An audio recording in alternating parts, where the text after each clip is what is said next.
আপনারা সবাই সকল প্রকার ষড়যন্ত্র রুখে দিয়ে একটি অবাধ সুষ্ঠু নিরপেক্ষ নির্বাচনের ব্যবস্থা হবে এই দেশে।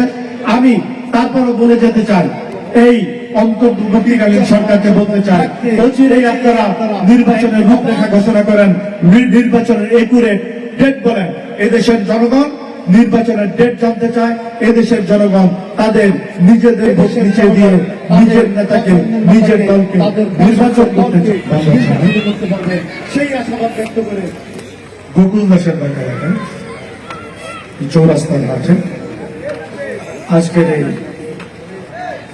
শীত বস্ত্র বিতরণ এবং এদেশের গণতন্ত্রের নাম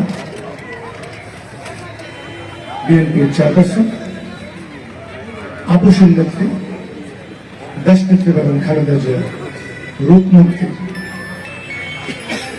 দাবিতে রোগ মুক্তির দোয়া এবং মিলাদে আজকে সম্মানিত সভাপতি আমাদের মধ্যে উপস্থিত আছেন সকল পর্যায়ের নেতৃবৃন্দ, ভাই ও বোনেরা, সামনে উপস্থিত জনতা, আসসালামু আলাইকুম।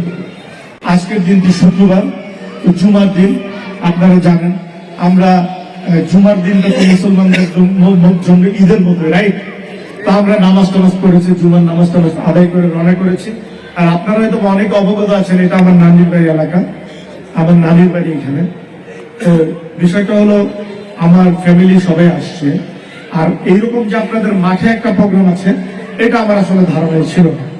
আমি ধরে নিয়েছি যে আমার নানির খালা বাড়িতে বা নানির বাড়িতে দাওয়াত আছে, আমরা পারিবারিক ভাবে আসছি, কম্বল বিতরণ হয়তো বাড়িতে আমরা কম্বল বিতরণ। আপনারা যার রোগ মুক্তির জন্য আজকে দোয়া, তিনি কে? দেশ নেত্রী বেগম খালেদা জিয়া, যিনি এদেশের গণতন্ত্রের জন্য 1% আপোষ করেন, যিনি এদেশের গণতন্ত্রের জন্য তার 2 ছেলেকে 1/11 সময় কি পরিমাণ অত্যাচার করেছিল আপনাদের মনে আছে? আমাদের জননেতা এদেশের বীর তারেক রহমানের মেরুদণ্ড ভেঙে দিয়েছিল, মনে আছে আপনাদের? আরাফাত রহমান কোকুকে কি পরিমাণ অত্যাচার করেছে আপনাদের মনে আছে? আরাফাত রহমান কোকু কিন্তু এই অত্যাচারের শিকার হয়ে এক পর্যায়ে মারাই গেল বেচারা, তাই না? সঠিকভাবে তাদের ট্রিটমেন্ট হয় নাই। 2 ভাই তখন জেলে ছিল, তাদের প্রপার মেডিসিন দেওয়া হয় নাই, প্রপার ট্রিটমেন্ট দেওয়া হয় নাই। কিভাবে সরকার অত্যাচার করেছিল আপনারা জানেন। কিন্তু আমাদের নেত্রী, এদেশের মানুষের পছন্দের নেত্রী দেশ নেত্রী বেগম খালেদা জিয়াকে বিদেশে পাঠিয়ে দেওয়ার জন্য অনেক চেষ্টা করেছিল, উনি কিন্তু বিদেশে যাননি, গিয়েছেন? যাই হোক, সেই নেত্রীর জন্য যিনি এদেশের গণতন্ত্রকামী মানুষের জন্য যুদ্ধ করেছেন, কোনোদিন আপোষ করেননি, সেই নেত্রীর জন্য আপনারা সবাই মন থেকে, অন্তরের অন্তঃস্থল থেকে দোয়া করবেন। উনি সুচিকিৎসার জন্য বিদেশে গিয়েছে, আপনারা সবাই অবগত আছেন। উনি যেন পরিপূর্ণভাবে সুস্থ হয়ে আমাদের মধ্যে ফিরে আসেন। আপনারা সবাই এদেশের বীর, যেই নেতা এই 17 বছরের গণতান্ত্রিক আন্দোলনে ডাক দিয়েছিলেন, এই গণতান্ত্রিক আন্দোলনের নেতৃত্ব দিয়েছিলেন, যার বলিষ্ঠ নেতৃত্বে 17 বছরের আন্দোলন সংগ্রামের মাধ্যমে ফ্যাসিস্ট খুনি হাসিনার পতন হয়েছে, হাসিনা বাংলাদেশ ছেড়ে পালিয়ে গিয়েছে। সেই নেতা, জননেতা তারেক রহমানের জন্য সবাই দোয়া করবেন। উনি যেভাবে দেশ ও জাতির কল্যাণে আপনাদের, আমাদের জন্য, এদেশের মানুষের জন্য কাজ করে যাচ্ছেন, উনি যেন অলওয়েজ সুস্থ থেকে একইভাবে যেন কাজ করে যেতে পারেন। আপনারা সবাই জননেতা তারেক রহমানের জন্য দোয়া করবেন। আজকে শীত বস্ত্র বিতরণ আছে, আপনারা সবাই যারা যারা আছেন এখানে সবাই শীত বস্ত্র গ্রহণ করবেন, তারপরে যাবেন।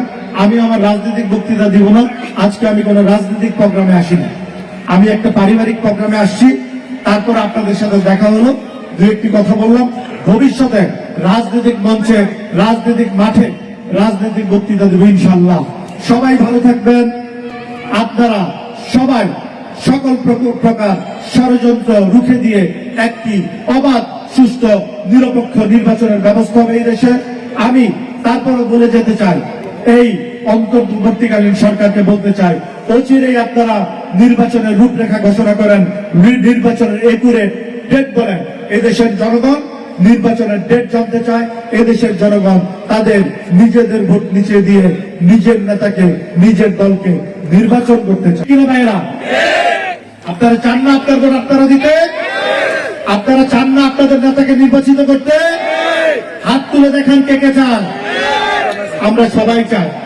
তাহলে আমি সরকারকে ইজ্জত মান সম্মান থাকতে অচিরেই আপনারা একটি অবাধ সুষ্ঠু গণতান্ত্রিক নির্বাচনের ব্যবস্থা করেন, যেই নির্বাচনের মাধ্যমে এদেশের জনগণ তাদের পছন্দের নেতাকে, তাদের পছন্দের দলকে নির্বাচিত করতে পারবেন, সেই আশাবাদ ব্যক্ত করে এখানে শেষ করছি।